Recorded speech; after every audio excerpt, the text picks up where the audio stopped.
un collectif, on va dire. Un collectif. Une association de faits, on pourrait être requalifié comme ça, éventuellement. Mais il n'y a pas de statut déposé, effectivement. C'est juste une convergence d'opinions qui a fait naître une communauté. On peut appeler ça une communauté aussi, peut-être. Mais on n'est pas des millions, hein. On est un petit groupe. Pour le Discord, je crois, il fait 900 adhérents. La page Facebook est à pas loin des 2000, je crois, abonnés. Et dans le collectif actif, on va dire, on doit être une trentaine. Et d'assidus, on doit être une dizaine. Le site internet est actuellement la finalité qui rentre dans nos moyens et nos possibilités. On est tous bénévoles, hein, on a tous un travail à côté, on n'est pas des professionnels de la démocratie, loin de là. Mais voilà, on a fini par un site. On a commencé par des groupes Facebook et ensuite on a développé sur Discord un serveur qui a permis de stocker, faire des ateliers en ligne, créer des échanges. Et ensuite on a développé des outils pour essayer de favoriser et de créer les conditions de la recherche du consentement autour du RIC au niveau national. En fait, on s'est aperçu en regardant et en se renseignant sur toutes les formes de RIC existantes dans le monde et celles qui sont imaginées actuellement pour la France, qu'il y en avait tellement qu'il y avait une telle masse d'informations que les gens pouvaient se perdre. Donc on s'est dit, il faut construire des outils, une passerelle d'information pour que les gens aient l'information de façon plurielle, neutre aussi, c'est-à-dire qu'on ne mette pas en publicité tel ou tel mouvement ou parti politique qui propose un RIC ou personnalité ou collectif local, etc. Donc on essaie de mettre en place un site qui offre une place médiatique la même à tout le monde. En fait, il a été question à un moment donné de parler du vote. Et ça, c'est une question qu'on s'est fortement posée dans la communauté, c'est est-ce que le vote est démocratique ? Est-ce qu'aujourd'hui, voter, c'est démocratique ? C'est une question qui me paraît assez importante et qui introduit pas mal de choses pour le RIC, parce que en fait, on s'aperçoit qu'aujourd'hui, quand on vote, on se dit oui, j'exerce mon pouvoir, donc c'est démocratique. Sauf qu'aujourd'hui, on arrive à une telle crise qu'on s'aperçoit que ceux qui sont au pouvoir sont élus avec 15-20%. Donc voter, c'est peut-être démocratique, mais en tout cas, aujourd'hui, ça ne paraît plus être représentatif. Si on vote et qu'on arrive avec 15% à élire quelqu'un à la tête, on n'est pas représentatif de l'opinion publique. L'opinion publique, aujourd'hui, elle est répartie, elle est sur une quadripolisation de la politique, même peut-être plus à venir. Donc forcément, le jeu de l'élection fera toujours en sorte qu'à la fin, c'est 15, 20, au mieux des cas, 30% qui dirigera tous les autres. Dans les années 80, quand on votait, il y avait deux gros partis. Du coup, ça prenait du sens, puisque ça tournait autour des 50%. Aujourd'hui, il y a une telle pluralité de partis qu'à la fin, on se retrouve avec des personnes à la tête qui ne sont pas représentatives de l'opinion publique.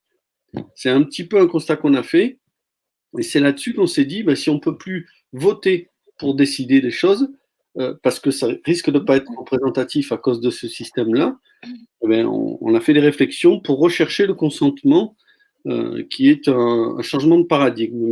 Parce que le fait que le peuple veuille aujourd'hui retrouver du pouvoir de décision, à mon sens, c'est un petit peu la conséquence de ce système d'élection qui fait qu'à la fin, ce n'est pas représentatif.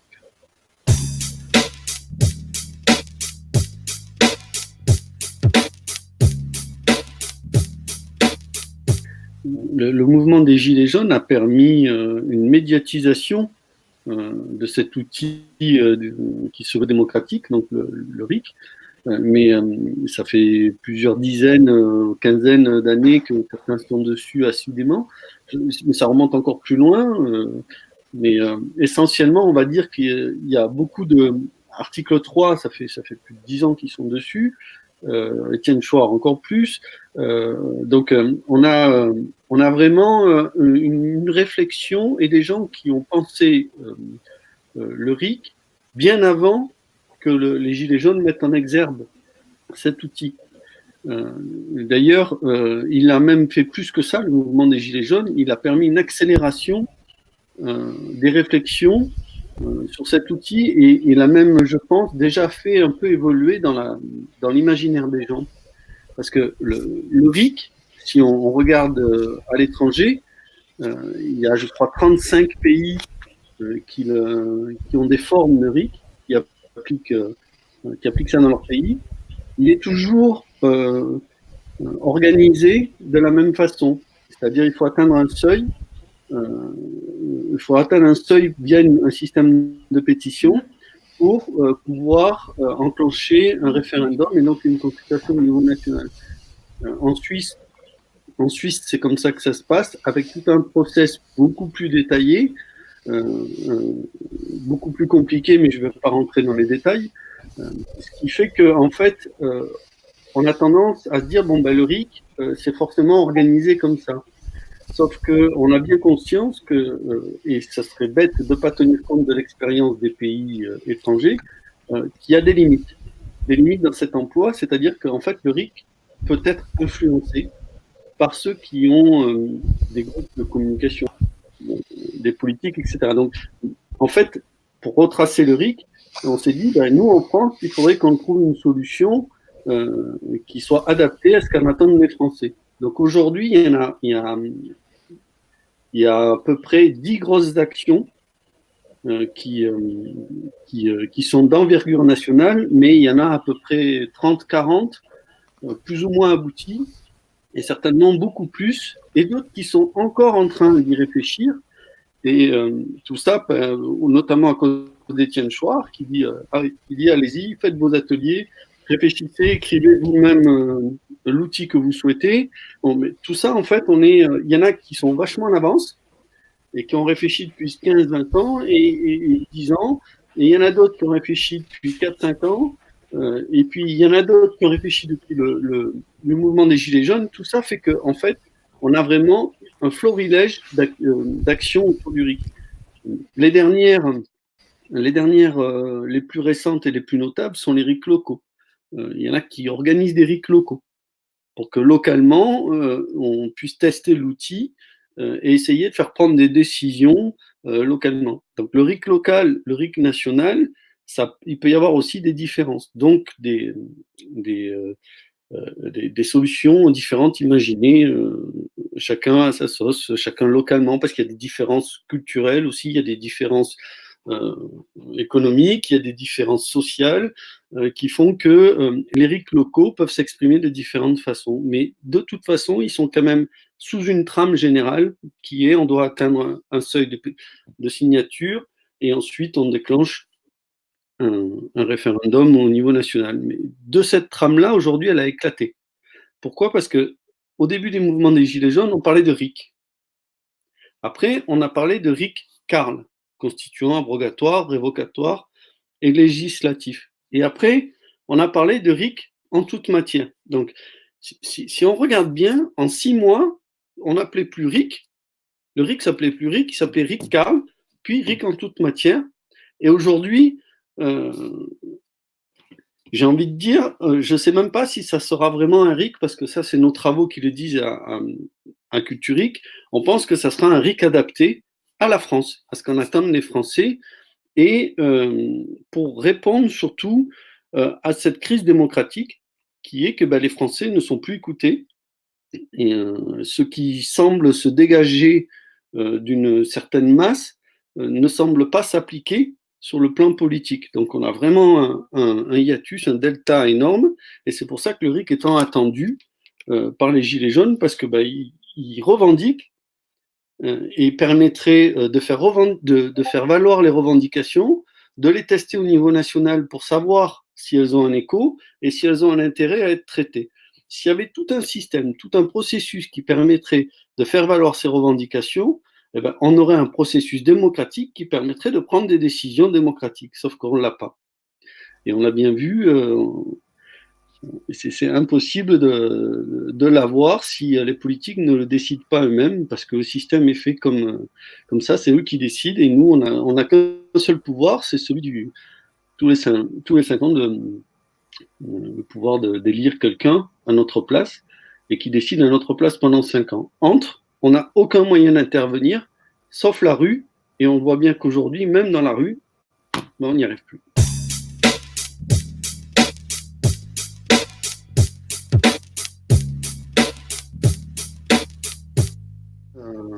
À Culturique, effectivement, on s'est posé une question principale qui est de dire comment peut-on y arriver à imposer ce nouveau droit démocratique que l'on souhaite, c'est-à-dire le RIC. On s'est dit, il faut un nombre. Il n'y a que par le nombre qu'on pourra obtenir quelque chose. Si par le nombre, si on est suffisamment nombreux, on aura un certain poids, un poids politique, un poids médiatique, et on pense que c'est comme ça qu'on favorisera les choses. Donc, partant de là, on s'est dit, vu aussi qu'on a constaté qu'il existait 35 formes de RIC à l'étranger, autant en France, et aujourd'hui, on s'est dit, mais c'est pas possible qu'on se retrouve avec 30 formes de RIC sur le tapis, mais lequel va passer? On s'est fait cette réflexion, on s'est dit, mais ça serait bien de connaître les attentes des Français. Et là, on s'est mis en tête un truc de fou, de prendre tous les avis des Français faits sur les plateformes de Parlement citoyen et du vrai débat. Ça représente 8000 avis. 8000 avis qu'on a passés au crible et qu'on a répertoriés. Et en fait, on s'est dit, qu'est-ce que le RIC doit être pour les gens et qu'est-ce qui doit pas être, qu'est-ce qui doit pas être, qu'est-ce qui doit permettre ou qu'est-ce qui doit pas permettre. Et on a listé et répertorié, inventorié les avis, et on est arrivé à 72 redondances. Donc, en fait, les Français, quand on leur parle de RIC, on peut avoir, à notre connaissance, à peu près 72 avis ou attendent qu'il y ait à peu près 72 fonctionnalités ou nuances dans le RIC. Nous, on en est là. On s'est dit, il faut que, aujourd'hui, qu'on a fait cet inventaire-là, d'ailleurs, on est en train d'organiser la consultation et sur le site Culturique, il y a déjà en ligne la possibilité de s'exprimer dessus pour dire, parmi ces 72 avis, de dire quel est le vôtre et de mettre des poids, donc de pondérer. On va aller rechercher la représentativité, mais je vais revenir là-dessus. Donc, ces 72 avis-là, c'est ce qui va nous permettre de dire que le RIC est légitime. C'est-à-dire qu'on pense que dans le RIC, il va falloir qu'il y ait, par exemple, je vais dire, une des revendications phares, c'est il ne faut pas que le RIC subisse l'influence des médias. C'est très très important. Il ne faut pas que le RIC soit accaparé par des minorités. Il faut que le RIC permette une période d'information neutre et plurielle. Il faut que enfin voilà, il y en a tout un tas comme ça. Et alors, il faut que le RIC soit en toute matière. Oui, ça y vient, mais il y en a qui disent aussi, il ne faut pas qu'il soit en toute matière parce que il y a des exceptions à la règle. Donc, on a inventorié les exceptions à la règle pour pouvoir savoir dans quel cadre le RIC peut rester en toute matière, sauf les exceptions, etc. Tout ça, c'est très important de le savoir pour être en capacité de proposer un RIC qui soit le plus soutenu par les Français. C'est là que nous, notre démarche elle est centrée là-dessus. On cherche le RIC le plus soutenu par les Français. On s'est aperçu qu'il y a 72 avis, et là, aujourd'hui, on va les envoyer au sondage et on va les pondérer. Et on va donc aller chercher la représentativité. Quand on aura classé ces 72 en disant, ben voilà, il y en a 30 qui sont super importants, ben il faudra regarder ou imaginer un RIC qui corresponde à ces attentes-là. Et à ce moment-là, on aura un programme, ça c'est notre approche méthodologique, on est d'accord. On aura un programme qui sera potentiellement le plus soutenu. Alors parmi les 30 ou 35, je ne suis pas à 5 près, même tellement il y en a, proposition de RIC, d'ailleurs que Objectif RIC a auditionné et met en ligne des auditions, vous allez voir passer certainement une trentaine de propositions. Vous allez pouvoir vous renseigner sur les formes de RIC déjà imaginées pour la France. Vous les retrouverez aussi sur le site Sculpturic, on les mettra en ligne, mais vous pouvez aussi aller sur le site Objectif RIC. Et ça, une fois qu'on aura fait cette photographie-là de ce qui a été imaginé et de ce qu'on attend des Français, on pourra matcher lesquelles sont les plus pertinentes. On pourra dire, de celle-là, on va garder ça, ou de celle-là, on va garder... Et avancer vers quelque chose qui soit d'actualité et attendu par les Français.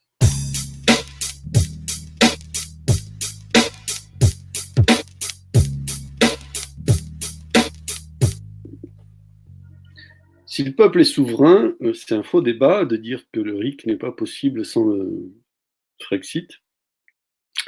D'ailleurs, en Italie, il y a bien un RIC qui existe, une forme de RIC, donc qui sont bien dans l'Europe. Mais le RIC, tel que nous on l'attend,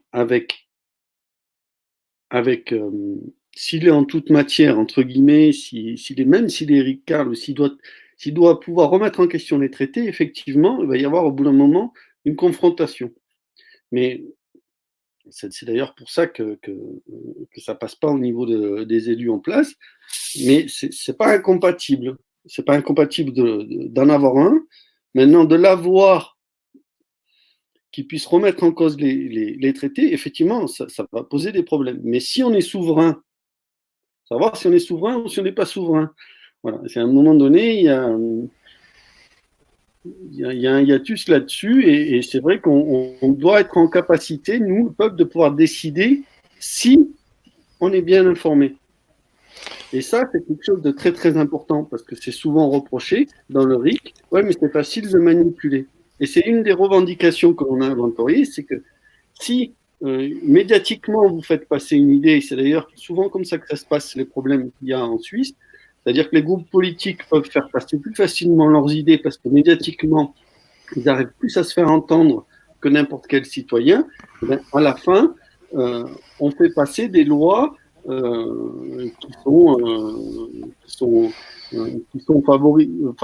vont en faveur de groupuscules ou de groupes politiques ou de lobbies, etc. Et ça, c'est pas bon. Et ça, c'est ce que nous, on veut pas dans le RIC.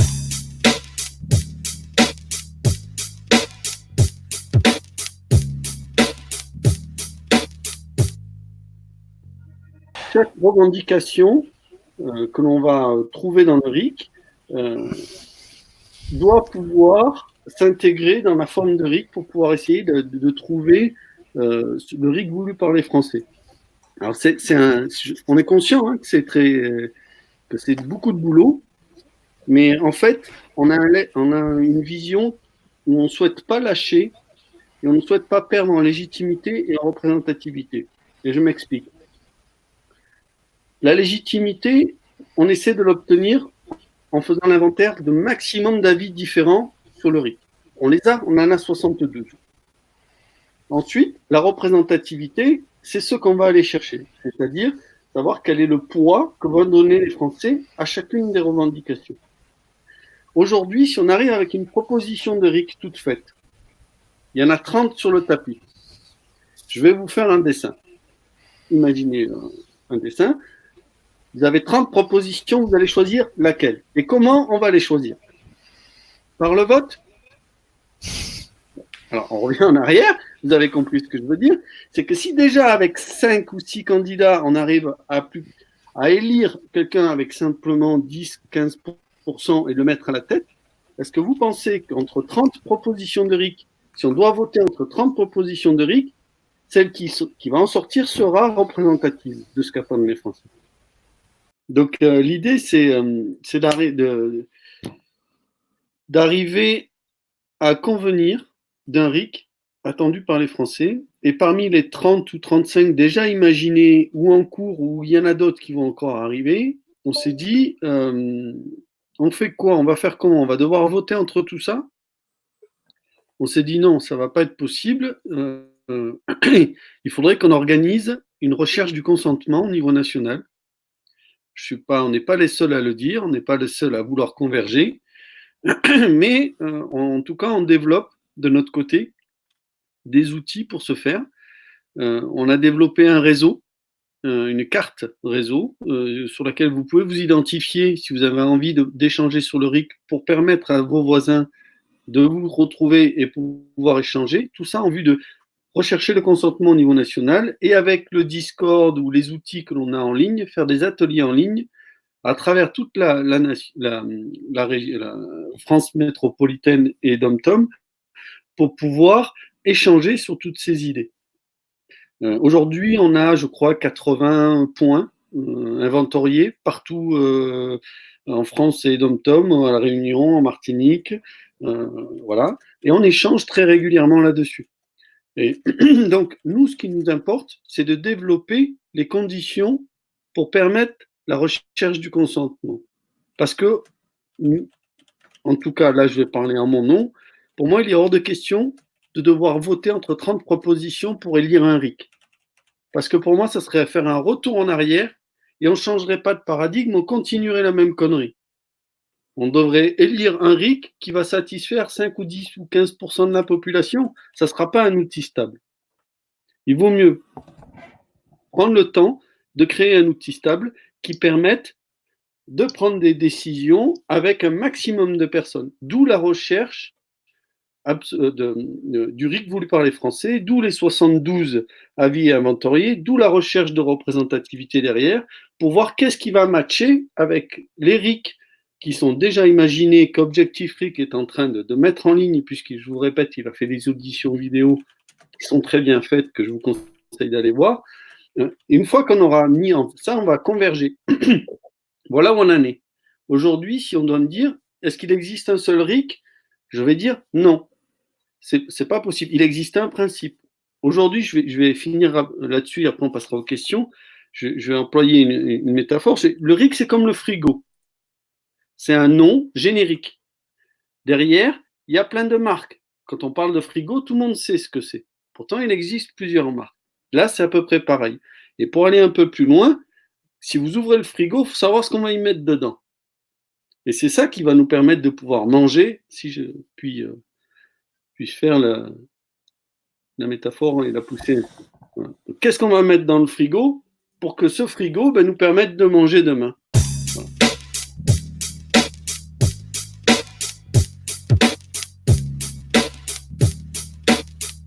Le consentement est souvent confus avec d'autres termes. Le consensus, l'unanimité et la majorité absolue. Alors, je vais les définir pour pouvoir définir le consentement et répondre à Denis. La majorité absolue, c'est celle que l'on connaît quand on va voter, c'est 50% plus une voix.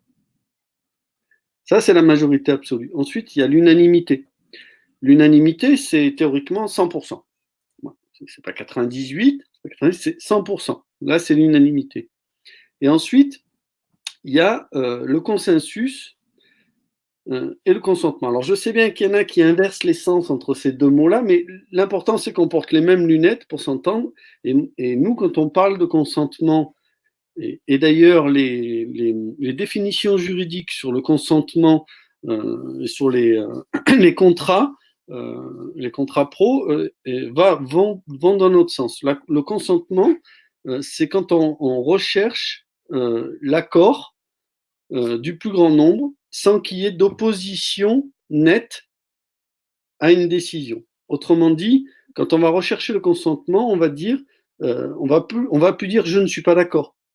On va dire je suis d'accord à condition de. Et ça, c'est un peu comme dans les conventions collectives. On a réussi à faire des conventions collectives. Les conventions collectives, c'est une recherche de consentement. Et le consensus, c'est ce qui se passe au Parlement. Le consensus, ça peut être la majorité absolue, ça peut être l'unanimité, ou ça peut être 60, 70%, peu importe. Le consensus, il a une majorité, et c'est lui qui décide, et il ne va pas tenir forcément compte de ceux qui sont en opposition directe. C'est là qu'on crée de l'instabilité. Parce qu'un consensus, ça impose une décision sans tenir compte des objections fortes. Alors que dans la recherche du consentement, on va tenir compte des objections fortes, comprendre si elles sont fondées, parce que entre les fake news, les idées reçues, etc. Et si elles sont appuyées, elles peuvent faire évoluer la proposition. Donc la recherche du consentement, c'est quelque chose de très important et c'est ce que il y a des techniques pour ça. J'en finis là-dessus. C'est la sociocratie, l'holacratie, tout ça. Ce sont des techniques qui permettent de faciliter les discussions, de tenir compte des avis, de donner des tours de parole et de faire évoluer une proposition.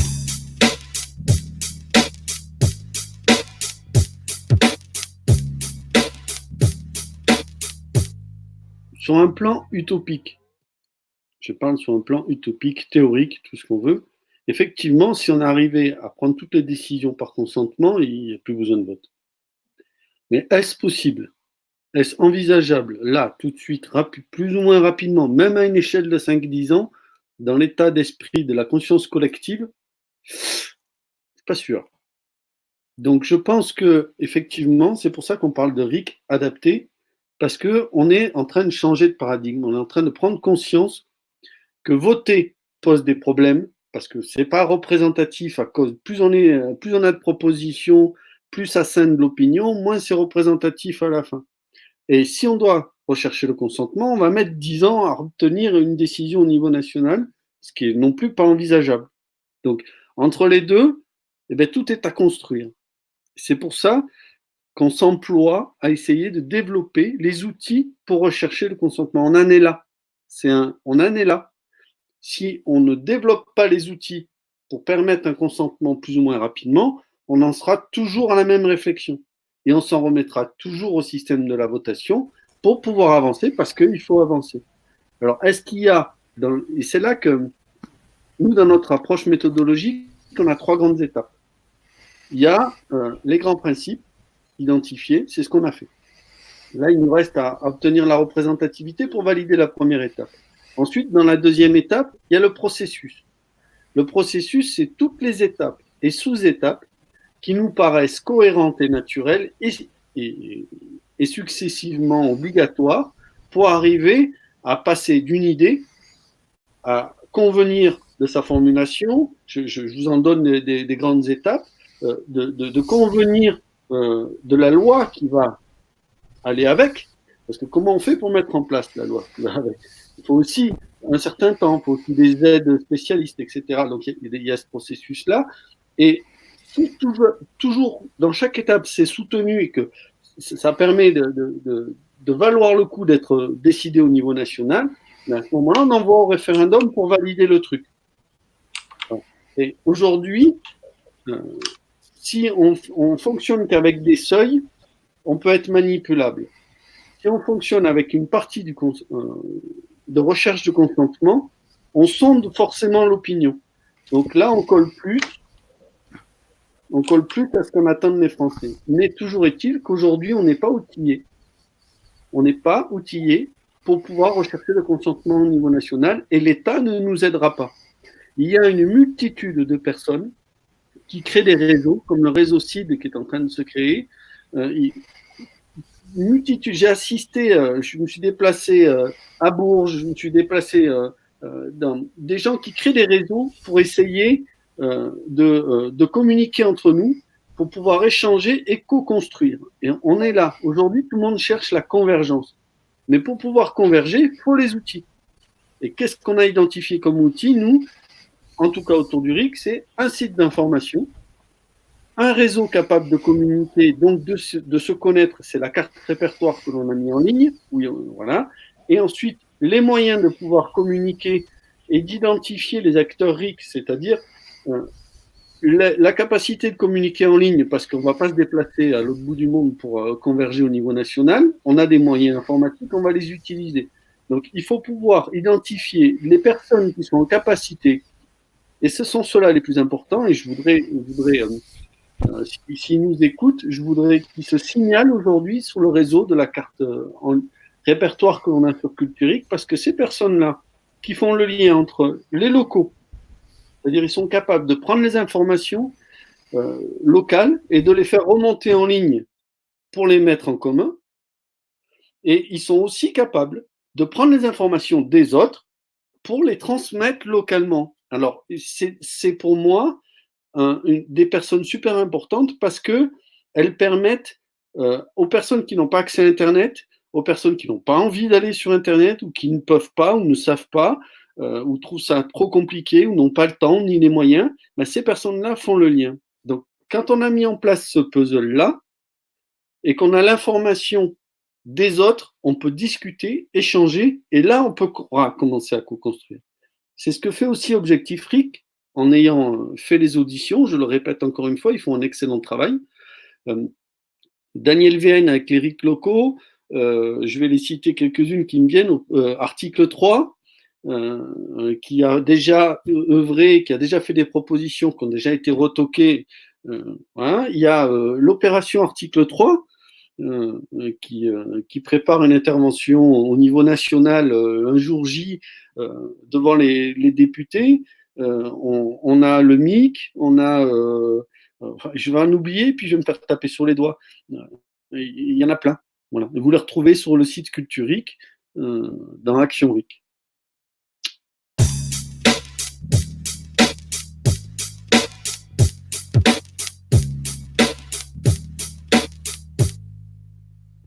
Par rapport au fait qu'on n'ait pas de pouvoir de décision, ben ça le sera du temps qu'il n'y aura pas une masse qui sera d'accord derrière pour imposer. Donc, c'est pour ça qu'on est dans une recherche et de développement d'un site qui permet l'information, pour transmettre l'information. Parce que pour nous, être en capacité de décider, c'est d'abord d'avoir été informé correctement. Le droit de vote n'est rien sans le droit de savoir. C'est pas de moi, c'est d'Eddy Plenel. Par rapport à ça, il y a une question de savoir, de masse d'informations, et ça fait clairement partie des revendications attendues par tout le monde, c'est être bien informé pour être capable de décider. Ouais. Dans le processus du RIC, il n'y a pas cette étape-là, on va rater quelque chose. On va tronquer le résultat parce qu'il y aura un groupe qui pourra influencer, parce qu'il aura eu plus de place en termes d'opinion qu'un autre pour favoriser. On le voit très bien avec les élections actuellement. Le temps médiatique, s'il n'est pas le même, influence les votes. Donc, c'est très, très important et c'est quelque chose qui doit être au cœur du processus du RIC. Dans ceux qui l'imaginent aujourd'hui, ça, c'est nous, tout le monde le sait, mais maintenant, on le sait encore plus et on en a quasiment la preuve puisqu'on l'a inventorié et c'est attendu.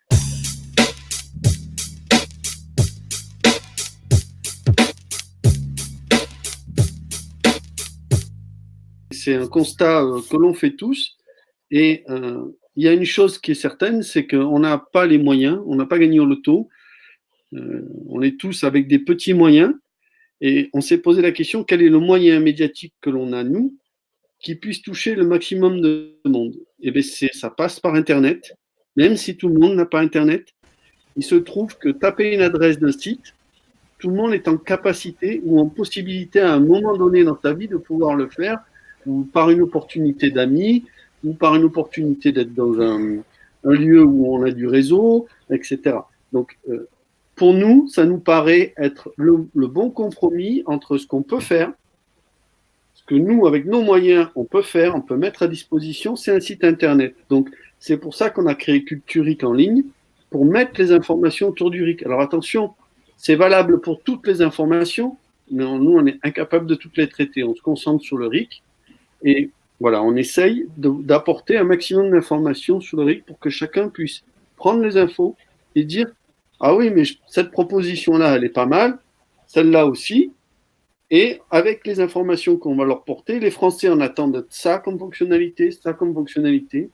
Et quelle est la problématique de mise en place aujourd'hui que l'on a? Qu'est-ce qu'il nous est possible de faire au niveau local? Parce que le RIC peut être local, peut être départemental, régional, national.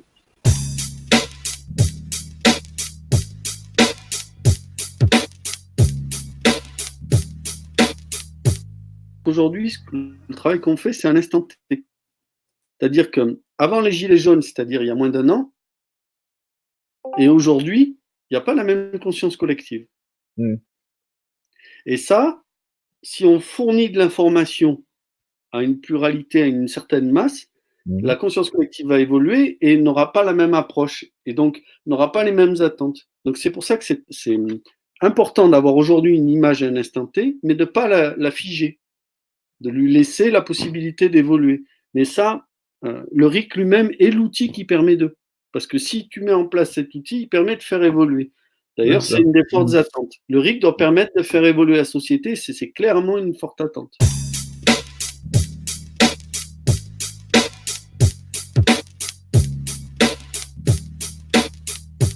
Il y a une porte qui s'ouvre, c'est celle des municipales.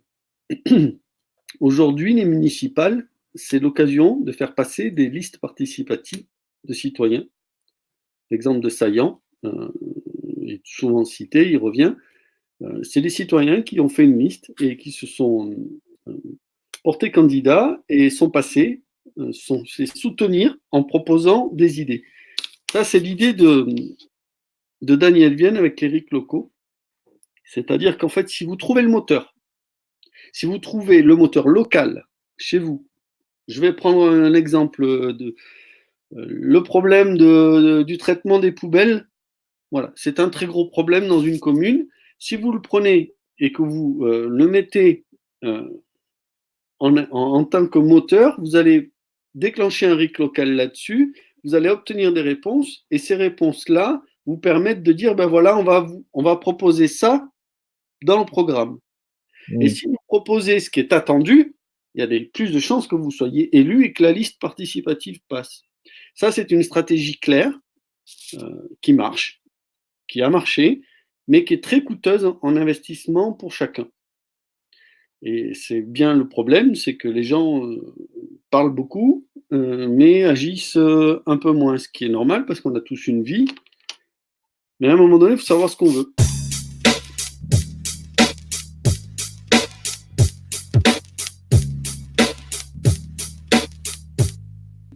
Le tirage au sort est pour nous, dans notre approche, une modalité d'application.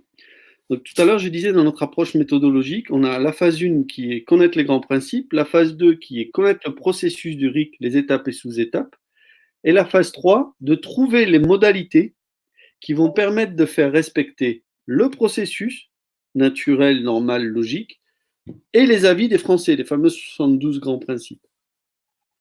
Le tirage au sort est une modalité. Donc, moi, je pose la question à Franck, dans quelle mesure le tirage au sort va permettre de faire respecter le processus du RIC que l'on attend et les attentes des Français dans les fonctionnalités du RIC. Si à un moment donné, le processus du tirage au sort correspond et match avec les deux, oui, on va l'utiliser. Mais pour moi, parler de processus de tirage au sort avant même de connaître l'avis des Français et de connaître le processus d'un RIC indémontable, c'est mettre la charrue avant les bœufs. Voilà. Donc le tirage au sort sera utile, mais il faudra le conditionner. Il faudra qu'il soit employé en respectant le processus et les avis des Français.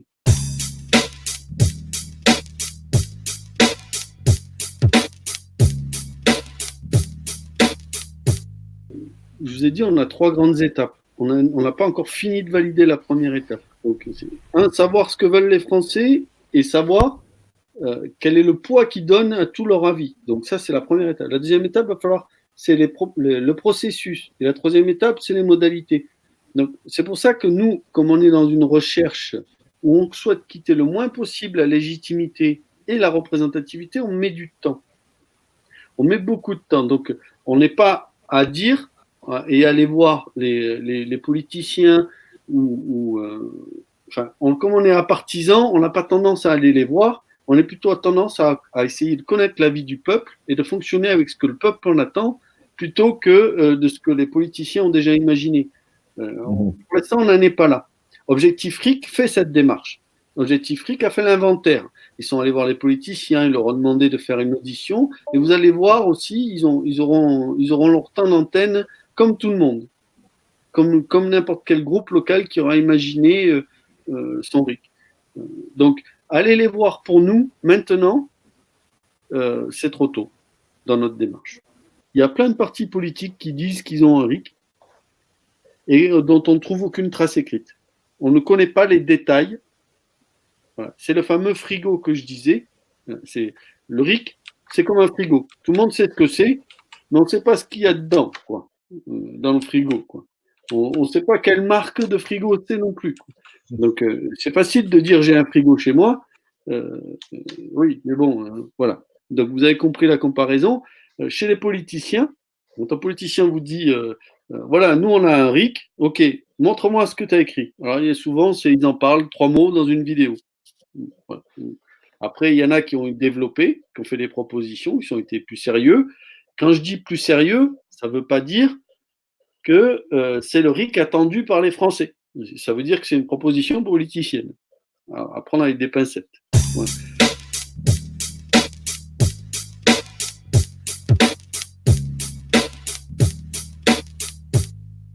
Effectivement, grâce à la carte répertoire qu'on a mis en ligne, c'est génial. Voilà, tu peux regarder si autour de toi il y a des gens qui sont enclins à discuter, s'ils sont déjà organisés, s'ils ont déjà fait des productions. Et s'ils ont déjà fait des productions, il y a de grandes chances que Culturic l'ait mis en ligne pour que vous soyez informés et que vous soyez informés de ce que les autres ont fait. Une fois que cette base d'information est en ligne, vous pouvez, via les ateliers comme que l'on fait en ligne, ou localement, si vous avez rencontré des groupes locaux, échanger. Et surtout, faire passer l'information et remonter vos conclusions pour que les autres s'en inspirent ou pas. Nous, tous les lundis soirs, mercredi soir et vendredi soir, sur le Discord de Culturic, on se réunit vocalement et on échange et on fait évoluer au rythme que l'on peut le schmilblick. Et ça permet de pallier aux problèmes. S'il faut, il y en a, on ne les connaît pas. Ils ne nous ont pas encore vus, on n'en a pas encore entendu parler. C'est pour ça qu'il nous faut une carte répertoire pour savoir inventorier au fur et à mesure pardon, pour que les gens se mettent en relation. C'est une carte qui est libre. N'importe qui peut l'ouvrir, n'importe qui peut savoir un tel, et se mettre en relation sans passer par nous. Nous, on n'est pas là pour maîtriser quoi que ce soit. On est là pour construire les outils pour permettre le consentement et sa recherche.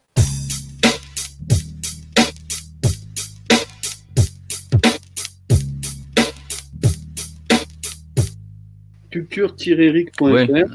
Et là, vous aurez la possibilité d'être redirigé vers les autres sites actuels. Je ne cite que parce qu'ils sont très présents actuellement. C'est article 3, ClickRic, Objectif RIC. Il y a le MIC, il y a le RIC local, il y a Scrutin national, il y a... Voilà, l'idée est vraiment d'être une passerelle d'information pour que vous puissiez aller chercher l'information qui vous convient, que vous recherchez ou que vous ne connaissez pas. Enfin, voilà. Mais ça tourne autour du RIC, effectivement. Alors, on a fait une partie sur le RIP parce qu'il fallait sensibiliser les gens pour bien qu'ils fassent la différence entre le RIC et le RIP. Mais on est essentiellement basé sur le RIC et croyez-moi, il y a suffisamment à faire. Je ne vais pas vous présenter, vous parler des autres initiatives, je vous laisserai aller sur le site. Mais on se tient à disposition, on est très disponible, soit sur le Discord, soit sur la page Facebook. Voilà. Si vous avez des questions, des interrogations, si vous souhaitez rencontrer des gens autour de chez vous, enfin voilà, vous avez vu les outils qu'on essaie de développer. Voilà. Ah oui, il y a une chose que j'ai pas dit, c'est quand même on a aussi développé, on pousse aussi, et on n'est pas les seuls, à converger avec toutes ces actions. C'est-à-dire qu'on on est bien conscient que du temps qu'on n'arrivera pas à s'entendre entre nous, on ne va pas sortir un RIC qui sera consenti au niveau national. Donc, on travaille à ça, et voilà, on a mis en place des fils de discussion privés entre ces groupes principaux, mais les passerelles sont permanentes entre ce qui se passe et les groupes locaux, et on essaie de faire du lien un maximum, de passer l'information, d'être le plus horizontal possible dans l'information. C'est quelque chose d'assez important. L'horizontalité chez nous, sur le Discord par exemple, elle se traite par le fait que tout le monde a accès à l'information. Tout le monde ne peut pas modifier le site, mais tout le monde a accès à l'information, quelle qu'elle soit, et tout le monde peut avoir son espace pour informer les autres sur le RIC aussi.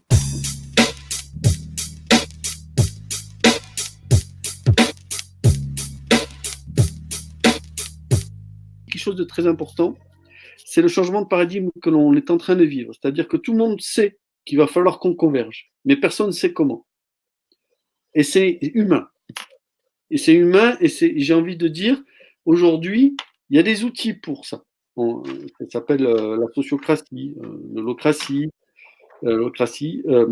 tout ça, c'est des choses simples, des méthodologies qui permettent de faire progresser des idées, des propositions, avec un cheminement classique qui ressemble beaucoup à ce qui se passe au Parlement, hein, propositions, amendements, etc., etc., mais avec une animation, un facilitateur, des rôles bien distribués pour que, et former aussi des gens formés. Donc ça demande du temps. Et du temps qu'il n'y a pas cette facilitation d'organiser, on tombe dans des travers de jeu de pouvoir, des travers d'incompréhension, des travers d'incompréhension sémantique, tout simplement. Voilà, tout ça, c'est très important. On ne peut pas demander aux gens de changer de paradigme du jour au lendemain. Quand on voit que les traditions perdurent de génération en génération, c'est très difficile. Donc ceux qui s'attendent, c'est pour ça que nous, on s'inscrit sur la durée, parce que s'attendre à un changement de paradigme du jour au lendemain, oui, c'est la révolution. Oui, on fait tout péter. Mais les gens ne veulent pas faire tout péter. Beaucoup de gens ont peur. Donc soit on respecte les gens, soit pas. Et puis si on ne les respecte pas, ben on va taper dans des murs, des choses où on ne va pas arriver, on va s'énerver.